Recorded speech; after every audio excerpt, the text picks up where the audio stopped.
Pernah nggak sih ngerasa lagi ngobrol sama orang tapi kok kayaknya nggak nyambung gitu? Nah, hari ini kita bakal ngebahas sebuah skill yang bisa mengubah itu semua. Mendengarkan secara radikal. Ini bukan cuma soal dengerin kata-kata, tapi tentang gimana caranya membangun koneksi yang beneran tulus.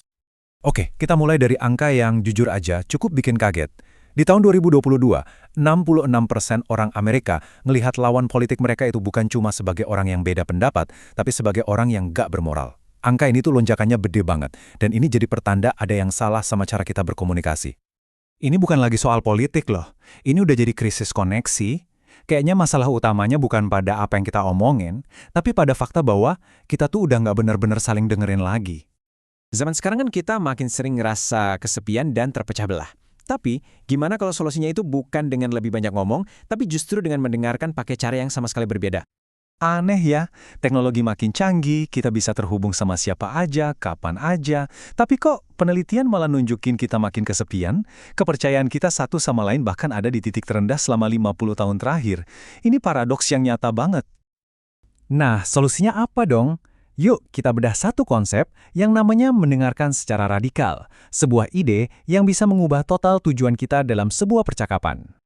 Kenapa disebut radikal? Soalnya, ini benar-benar mengubah cara kita memandang kegiatan mendengarkan. Dari yang tadinya pasif, cuma nerima suara, jadi sebuah tindakan yang aktif dan sengaja buat nyambung sama lawan bicara kita.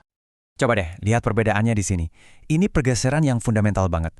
Kalau biasanya kita dengerin buat dapat informasi, di sini tujuannya adalah koneksi. Fokusnya bukan lagi biar saya mengerti, tapi biar kamu merasa dimengerti. Ini bukan soal apa yang kita dapatkan, tapi apa yang bisa kita berikan. Kalau emang sepowerful itu, kenapa nggak semua orang lakuin ini kan? Nah, masalahnya kita semua punya penghalang di dalam diri kita yang seringkali nggak kita sadari. Hayo ngaku pernah kan, lagi dengerin orang ngomong, pikiran kita malah sibuk nyusun jawaban, nyari sanggahan, atau mikirin cerita kita sendiri. Nah, kebiasaan-kebiasaan inilah penjahat yang ngeblok koneksi kita. Yuk kita kenalan sama 3 biang keladinya. Yang pertama, si tukang banding-bandingin. Begitu teman cerita, otak kita langsung otomatis. Gue juga pernah tuh ngalamin kayak gitu. Niatnya mungkin mau nunjukin empati, tapi tanpa sadar, kita malah geser spotlightnya ke diri sendiri. Cerita dia jadi terasa kurang unik dan kurang didengar. Terus ada si paling menderita. Ini levelnya di atas si tukang banding-bandingin.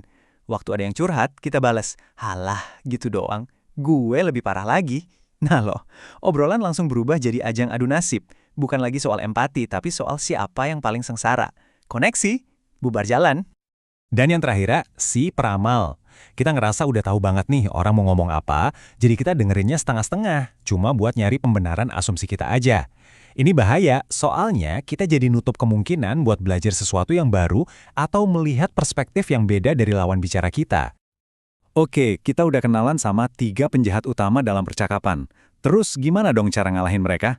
Jawabannya ada di satu skill yang kelihatannya simpel tapi dampaknya luar biasa, yaitu memberi pengakuan. Coba lihat, respons kita itu ada tingkatannya loh. Dari yang paling bawah yang malah bisa ngerusak hubungan, sampai yang paling atas yang benar-benar bisa nguatin koneksi. Ini kayak tangga gitu. Dari respons datar, oh begitu, sampai validasi yang tulus. Jadi tujuan kita simple, coba deh setiap kali ngobrol, kita sadar dan berusaha naik tangga. Dari yang tadinya cuma respons datar, kita coba buat benar-benar negasin dan ikut ngerasain pengalaman lawan bicara kita. Ini yang bikin mereka ngerasa, wah gue beneran didengerin. Oke, konsepnya dapet, alatnya juga udah ada. Terus prakteknya di dunia nyata gimana?